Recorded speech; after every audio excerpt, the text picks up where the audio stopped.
Hi, I'm Annie. Today I'm going to talk about synchronicity. I recently experienced a very meaningful synchronicity in my life, and ever since then I've been seeing synchronicity everywhere. It's something that I've always been aware of, but a lot of synchronous events are really commonplace and you tend to just tune them out. But when you pay attention and start noticing, you will see synchronicities everywhere. So I'm going to tell you about that very powerful synchronicity that I had recently, and I'd also like to share with you a book recommendation if you are curious to learn about synchronicity more and understand it in your own experience. I've recently read a book called Synchronicity by Kirby Surprise, which is a pretty thorough exploration of synchronicity. So I'll talk a little bit about that. If you would like to schedule a one-on-one coaching session with me, you can find a link to do so in the description. So first of all, let's look at the dictionary definition of synchronicity. The simultaneous occurrence of events which appear significantly related but have no discernible causal connection. So, weird events, weird coincidences, these are all around us, and I think a lot of times we just dismiss them as a coincidence.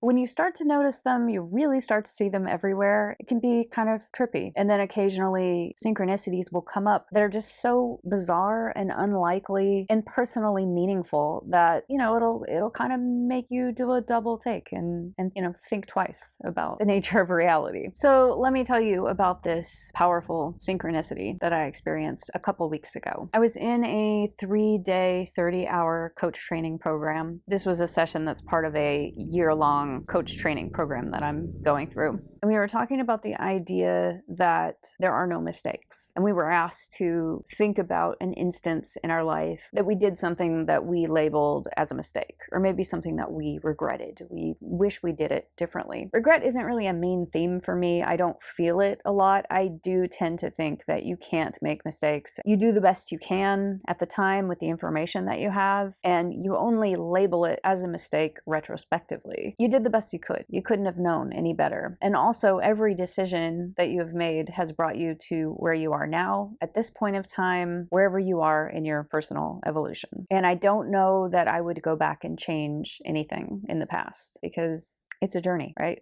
Life is a journey. I'm on it. That's the fun of it. So I thought of an example of regret, and I was asked to be part of a demonstration. This was a Zoom call, and there were 30 people staring at me, which I think made the retelling of this story a little bit more intense and emotional for me, because there is some real, emotional valence around this memory. Years ago, in 1985, my dad died in a plane crash, and there was a trial with Delta Airlines. The trial was a valuation of my father's life, and I have a clear memory of going to that trial and being made to wear a matching dress with my sister. We had to wear the same dress, and I'm kind of a tomboy. I didn't really wear dresses. We were both wearing the same dress, and even though I was 9 years old, I knew that this was a manipulation. I knew that we were dressed up this way to look like pretty valuable little white girls, because they were trying to determine the value of my father's life. And this made me angry. So even though I was 9, I was not stupid. I could see the manipulation of this, and I just didn't like it. It made me uncomfortable. And those kinds of trials are always uncomfortable when they're trying to determine the value of someone's life for a settlement, because of course you can't really put a value on someone's life. It's just a little perverse and weird to put a dollar value on someone's life. So I have a memory of that trial and some kind of, negative, cynical feelings about that. There was a settlement. We got a fairly large sum of money, and that was put into a trust for me and for my sister. I used that money to go to college, so I have no student loan debt. This money was invested in a mutual fund. I would get dividend checks. A dividend check is the interest that is made from the fund. And so I would get these checks every once in a while, but the main pool of money was there. And I think a portion of it was reinvested, and then I got a portion back in these checks. And that was really helpful when I was in college to have this money. However, this money was invested in a way that didn't feel in alignment with my values. It was invested in R.J. Reynolds and Coca-Cola. I was in my 20s, young and idealistic, and it was sort of the beginning of this sentiment within the zeitgeist that, corporations have too much much power, too much control. They're getting away with not paying taxes as much as, the middle and lower class people are, that whole thing. And I decided in my 20s that I really wasn't comfortable with the way that the money was invested. And I wanted to take the money out and reinvest it in more socially responsible funds, what I would consider to be socially responsible that would fall in line with my values. And so I made the decision to take the money out. I knew that it would be a thing, like you take the money out and then you have to do the work to decide how to reinvest it. And that's all a little bit confusing if you're not familiar with finances and, if you're in your 20s and, not really savvy about these things. But in my mind, the first step was taking the money out. So I took it out. At that point, I don't remember how much was left. It could have been like $5,000 or $6,000. Not a lot of money, but not nothing. And this was about 2002. So I must have been 24 or 25, something like that. So that was the first step. The thing is though, because I was young and disorganized and felt overwhelmed by the process, I never reinvested the money. So the regret comes in that I have this belief that I should have asked an adult to help me reinvest the money in a way that felt in alignment with my values. But I didn't ask for help. I just felt overwhelmed and put the money in my bank account and never did anything about it. I could have made that money work for me. Considering how much I struggle now being self-employed and struggling with financial insecurity and just the inconsistent nature of the gig economy and being self-employed, I really could have done something more responsible with that money and created a situation where the money continued to work for me. But I didn't. So I had some regret about that. And sometimes I think, if only I had been more responsible. So I was telling this whole story to the Zoom class, all these people staring at me, and it was pretty powerful. It was more emotionally triggering than I thought it would be. And I think it was because all of these people were looking at me. And so there was a real movement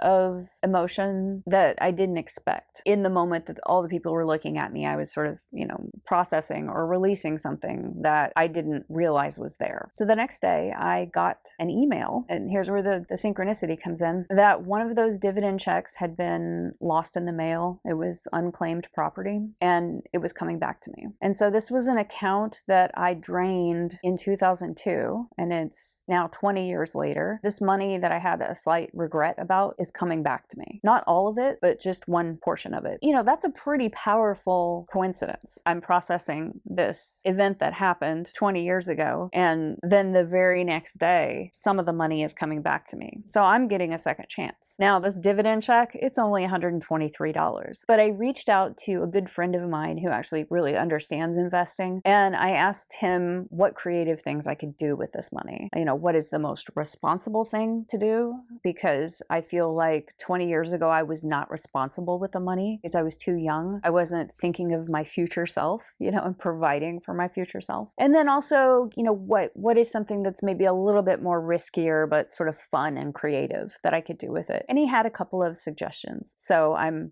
researching that and deciding what to do with this money. But I have a second chance to do something meaningful with it, and I'm going to make a very conscious choice about how to honor that money so that I can, sort of rectify any feeling that I have that there was a mistake made in the past. But this got me to thinking about synchronicity, and then I started seeing synchronicity everywhere. And a lot of the synchronous events are not, that powerful or dramatic, just little things all over the place. And here's one that's kind of interesting. It's not important. I mean, these kinds of coincidences happen all the time, and I think that we just tune them out, but it's kind of fun. When you start noticing synchronicity, it's just kind of fun. It's a game. So we were watching an episode of, the guys from Top Gear, the British show about cars and stuff. They go on these trips, like, going through Africa or going through Mongolia, where they're driving cars and doing these insane challenges, like starting at one point in the country and like going all the way to the other side. Well, anyway, these guys were in Colombia and they were doing this ridiculous, insane challenge with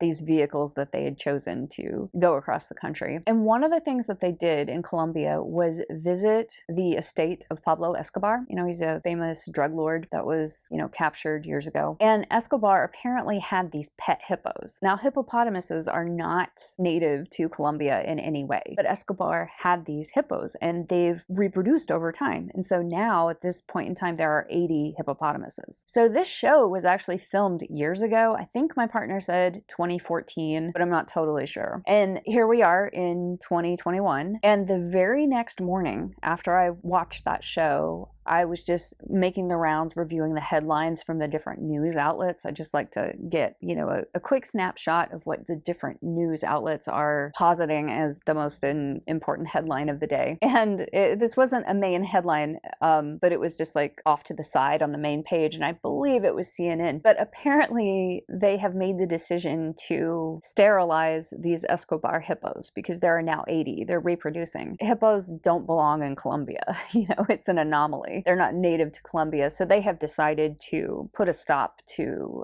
the reproduction of any more hippopotamuses in Colombia. And, that's just a coincidence. We watched this show that was filmed several years ago that mentioned these Escobar hippos that I had never heard about. I had no idea there were hippos in Colombia. And then it came up again the very next morning. I mean, that's pretty random. And I have a lot more examples because really synchronicity is happening all around every day. And it's just kind of fun when you start to notice it. Now, I've mentioned before that I use my dreams to communicate with myself. I really review my dreams and sift through them to see if there's any meaning or understanding that I can glean from the dream. What can I understand about myself or the nature of reality from my dreams? I started thinking of synchronicity as a tool that could be useful in the same way. So synchronicity is really just a mirror of your thoughts and your beliefs and your, emotional energy that you have. Reality literally reflects back to you what you believe. This can be explained extremely rationally. I know it sounds like a very far out there concept, but if you read this book, Synchronicity by Kirby Surprise, it very rationally explains why that is possible. Now, the book also might not be everyone's cup of tea because while it is very scientific and rational, it is also based on the framework that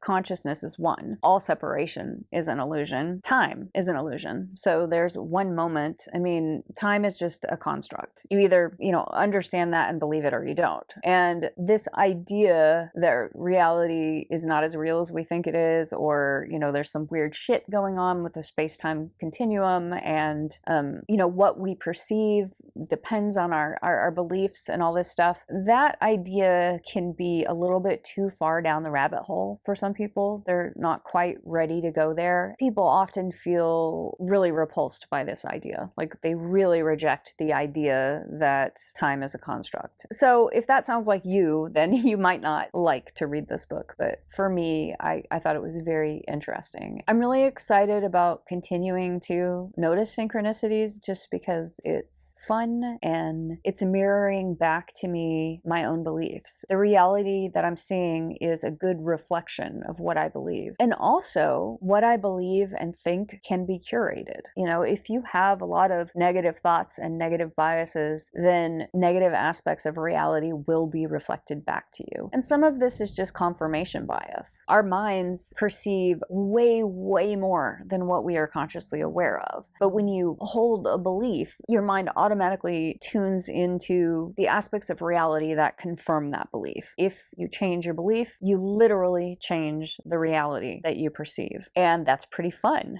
So I have been getting more and more serious about meditation and visualization and just being more in control of my mind. Like using meditation to have moments of clarity where the just like shitstorm of chaotic thoughts is not running my life all the time. Yeah, I'm just at a point in my life where I'm making a serious commitment to meditation and visualization, and I'm doing it more regularly on a daily basis, and it's good for me. I mean, I think it's like the next step in my overall wellness. I work on my physical health and I work on my mental health some. This is just going deeper into that, mental health and really understanding how to use my mind to my advantage. So that's what I'm thinking about this week. I will leave a link to that book in the description if you're curious about checking it out. That's all for now. Have a great weekend.